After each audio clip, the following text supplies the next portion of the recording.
ಇದು ಬೇರೆ ಇದಕ್ಕೆಲ್ಲ ಎಕ್ವಿಪ್ಮೆಂಟ್ ಅದಕ್ಕೆಲ್ಲ ಇಲ್ಲ.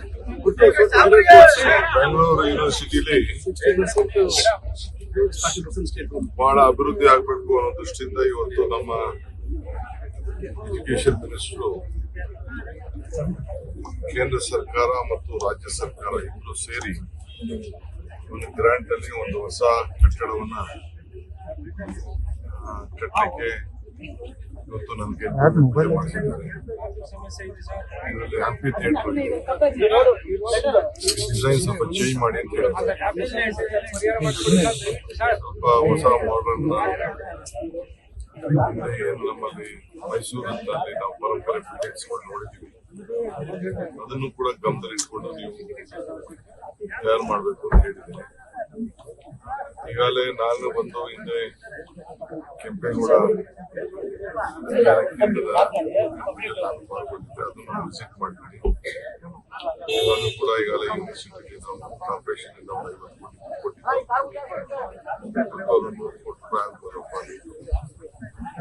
ಅದು ಕೂಡ ಈಗ ಯೋಚನೆ ಮಾಡಿದ್ದೀನಿ. ಸೊ ಎಲ್ಲ ಚೆನ್ನಾಗಿ ಆಗ್ತಾ ಇದೆ. ಯೂನಿವರ್ಸಿಟಿ ಸ್ವಲ್ಪ ಟ್ರಾಫಿಕ್ ವಿಚಾರ ಕೂಡ ನಮ್ಮ ಮಂತ್ರಿಗಳು ವೈಸ್ ಚಾನ್ಸಲರ್ನ ಪ್ರಸ್ತಾವನೆ ಮಾಡಿದ್ದಾರೆ. ಏನ್ ಮಾಡ್ಬೋದು ಆಲ್ಟರ್ನೇಟಿವ್ ಅಂತೇಳಿ ಯೋಚನೆ ಮಾಡ್ತಾರೆ. ಸೊ ಬೆಂಗಳೂರು ಯೂನಿವರ್ಸಿಟಿ ವಿಶ್ವದಲ್ಲೇ ಬಹಳ ದೊಡ್ಡ ಹೆಸರಿದೆ.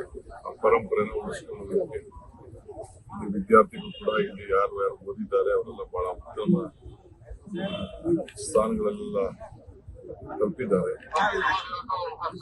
ಬಹಳ ಸಂತೋಷ. ನಾನು ಇಲ್ಲಿ ಯೂನಿವರ್ಸಿಟಿ ಒಂದು ಕಾಲೇಜ್ ಸೆಲೆಕ್ಟ್ ಮೆಂಬರ್ ಕೂಡ ಆಗಿದೆ.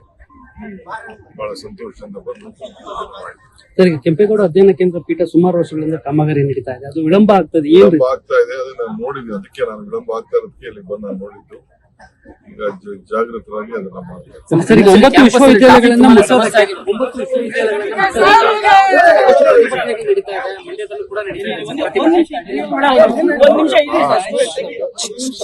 ಯಾವ ಯೂನಿವರ್ಸಿಟಿಲೂ ನಾವೇನು ಮುಚ್ಚಕ್ ಪ್ರಸ್ತಾವನೆ ಇಲ್ಲ.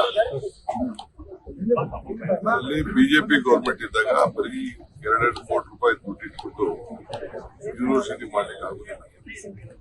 ಯೂನಿವರ್ಸಿಟಿ ಮಾಡ್ಬೇಕಾದ್ರೆ 100 ಎಕರೆ ಇಲ್ಲಂಗೆ ಇದೇ ಬೆಂಗಳೂರು ಯೂನಿವರ್ಸಿಟಿ ಮಾಡ್ಬೇಕಾದ್ರೆ 300-400 ಎಕರೆ 1200 ಎಕರೆ ಮಾಡಿದ್ರು. ಆ ರೀತಿ ಒಂದು 16 ಇರಬೇಕು. ಸುಮ್ಮನೆ ಏನೋ ಹೆಸರಿಗೋಸ್ಕರ ಅಂತ ಯೂನಿವರ್ಸಿಟಿ ಇತ್ತು. ನಮ್ಮ ಹತ್ರ ಅನೇಕ ವಿದ್ಯಾರ್ಥಿಗಳು ಮಂಡ್ಯ ಇರ್ಬೋದು, ಕೊಡಗಿರ್ಬೋದು, ಬೇರೆ ಬೇರೆ ಕಡೆ ಎಲ್ಲ ನಾವು ಮೈಸೂರು ಯೂನಿವರ್ಸಿಟಿ, ಚಾಮರಾಜನಗರ ಕೂಡ ನಾವು ಮೈಸೂರು ಯೂನಿವರ್ಸಿಟಿ ಹೆಸರು ಇರಬೇಕು. ಡಾಕ್ಟರ್ ರಾಧಾಕೃಷ್ಣ ಅಂತ ಅಲ್ಲಿಂದ ಯೂನಿವರ್ಸಿಟಿಯಿಂದ ಹೋಗಿರೋಂಥವ್ರು, ಕುವೆಂಪು ವೈಸ್ ಚಾನ್ಸಲರ್ ಆಗಿದ್ದವರು. ನಾವು ಮೈಸೂರು ಯೂನಿವರ್ಸಿಟಿ ಹೆಸರು ಅಂತಂದ್ರೆ ನಮ್ಗೊಂದು ಬಹಳ ಗೌರವ ಇರ್ತದೆ. ಆ ದೃಷ್ಟಿಯಿಂದ ಸ್ಟೂಡೆಂಟ್ಸ್ ಸುಮಾರು 1000 ಜನ ನಮ್ಗೆ ಅಪೀಲ್ ಮಾಡಿದ್ದಾರೆ, ಪತ್ರ ಬರೆದಿದ್ದಾರೆ ಗೌರವ ಮಾಡಲಿಕ್ಕೆ. ಯಾರು ಮ್ಯಾನೇಜ್ಮೆಂಟ್ ಸ್ಟಾಫ್ ಕೂಡ ಯಾರು ಕೂಡ ನಮ್ಮ ಸೀನಿಯಾರಿಟಿ ಹೋಗ್ತಿದೆ ಅಂತ ಯಾರು ಮುಂದಕ್ಕೆ ಹೋಗ್ಲಿಕ್ಕೆ ಯಾರು ಮುಂದಕ್ಕೆ ಬರ್ತಾ ಇಲ್ಲ. ಈ ಹಿನ್ನೆಲೆಯಲ್ಲಿ ಒಂದು ಸಮಿತಿಯನ್ನ ರಚನೆ ಆಗಿತ್ತು. ಆ ಸಮಿತಿಯವರು ಒಂದು ವರದಿ ಕೊಟ್ಟಿದ್ದಾರೆ. ಆ ವರದಿ ಆಧರಿಸಿ ಒಂದು ಕ್ಯಾಬಿನೆಟ್ ಸಬ್ ಕಮಿಟಿ ಆಯಿತು. ಆ ಕ್ಯಾಬಿನೆಟ್ ಸಬ್ ಕಮಿಟಿಲಿ ನಾನು ಅನೇಕರಲ್ಲ ಮಾತಾಡ್ತೀನಿ. ಕೆಲವರು ರಾಜಕೀಯದ ಪ್ರೇರಿತವಾಗಿ ಸ್ವಲ್ಪ ಅಷ್ಟೇ ಗಲಾಟೆ ಮಾಡ್ಬೋದಷ್ಟೇ. ಫಸ್ಟ್ ನಮ್ಗೆ ಮಕ್ಕಳ ವಿದ್ಯಾಭ್ಯಾಸ ಯಾವ ಯೂನಿವರ್ಸಿಟಿನೂ ಮುಚ್ಚಕ್ ಆಗಲ್ಲ.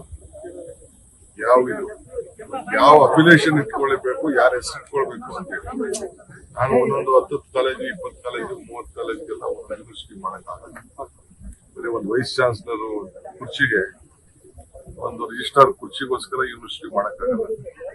ಹಿಂದೆ ಅದು ನಡೆದಿತ್ತು. ಆ ದೃಷ್ಟಿಯಿಂದ ಸರಿ ಇಲ್ಲ ಅಂತ ಹೇಳಿ ಬೆಂಗಳೂರಲ್ಲೇ ಆರ್ಎನ್ಎಸ್ ಕಾಲೇಜ್ ಒಂದಕ್ಕೆ ಯೂನಿವರ್ಸಿಟಿ, ಉತ್ತಮ ಯೂನಿವರ್ಸಿಟಿ ಅಂತ ಗ್ಯಾಸ್ ಕಾಲೇಜ್ ಅಂತ ನಾವು ಕರಿತಿದ್ವಿ. ಗ್ಯಾಸ್ ಅಂದ್ರೆ government arts and science college ಅಂತ ಕರಿತಿದ್ವಿ.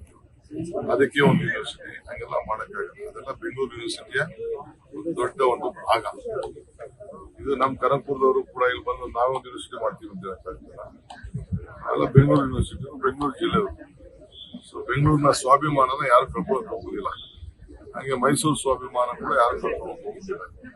ಸೊ ಆ ದೃಷ್ಟಿಯಿಂದ ಕೆಲವು ಪ್ರಪೋಸಲ್ ನಾವು ಗವರ್ಮೆಂಟ್ಗೆ ಸಲ್ಲಿಸಿದೀವಿ. ನೋಡೋಣ, ಇನ್ನ ಚರ್ಚೆ ಮಾಡ್ತೀವಿ. ಇನ್ನ ಏನ್ ಫೈನಲ್ ಆಗಿಲ್ಲ, ಸ್ಟ್ರೈಕ್ ಮಾಡೋರೆಲ್ಲ ಮಾಡ್ತಾ ಇರ್ತಾರೆ. ಚರ್ಚೆ ಅಂತ ಹಂತದಲ್ಲಿ ದುಡ್ಡು ಎಷ್ಟು ಕೊಟ್ಟಿದ್ದಾರೆ ಅಂತ ಹೇಳ್ಬೇಕಲ್ಲ. ಮಾಡೋದಂತ ಯೂನಿವರ್ಸಿಟಿ ಮಾಡ್ತೀನಿ ಅಂತಂದವರು ಬರೀ 2 ಕೋಟಿ ರೂಪಾಯಿ ದುಡ್ಡು ಇಟ್ಟರೆ ಯೂನಿವರ್ಸಿಟಿ ಆಯ್ತದ? ಕುರ್ಚಿ ಟೇಬಲ್ ಬಿಡುಗಡೆ ಆಗಿಲ್ಲ ಅದಕ್ಕೂ ಆಗಿಲ್ಲ. ಮಂತ್ರಿಗಳು ಹೇಳ್ತಾರೆ 2 ಕೋಟಿನೂ ಬಿಡುಗಡೆ ಆಗಿಲ್ಲ. ಅದೇ ಹಿಂಗೆ ಬೋರ್ಡ್ ಹಾಕೊಂಡ್ಬಿಡಕ್ಕಾಗ್ತದೆ. ಸೊ ದುಡ್ಡೆಲ್ಲ ಸೆಂಟ್ರಲ್ ಗೌರ್ಮೆಂಟ್ ಇಂದ ಒಂದಷ್ಟು ದುಡ್ಡು ತಂದ್ಕೊಟ್ರೆ 100 ಕೋಟಿ ಕೊಟ್ರೆ ಜಾಗ ಎಲ್ಲ ಖರೀದಿ ಮಾಡ್ಬಿಟ್ಟು ಲೇಟೆಸ್ಟ್ ಹಾಗೂ ಇಂಟ್ರೆಸ್ಟಿಂಗ್ ಸುದ್ದಿಗಳಿಗಾಗಿ ಬಾಸ್ ಟಿವಿ ಕನ್ನಡ ಚಾನೆಲ್ನ ಸಬ್ಸ್ಕ್ರೈಬ್ ಮಾಡಿ. ಹಾಗೆಯೇ ಬೆಲ್ ಐಕಾನ್ ಪ್ರೆಸ್ ಮಾಡಿ. ಇದರ ಜೊತೆಗೆ ಫೇಸ್ಬುಕ್, ಇನ್ಸ್ಟಾಗ್ರಾಮ್, ಎಕ್ಸ್ ನಲ್ಲೂ ಮಿಸ್ ಮಾಡದೆ ಫಾಲೋ ಮಾಡಿ.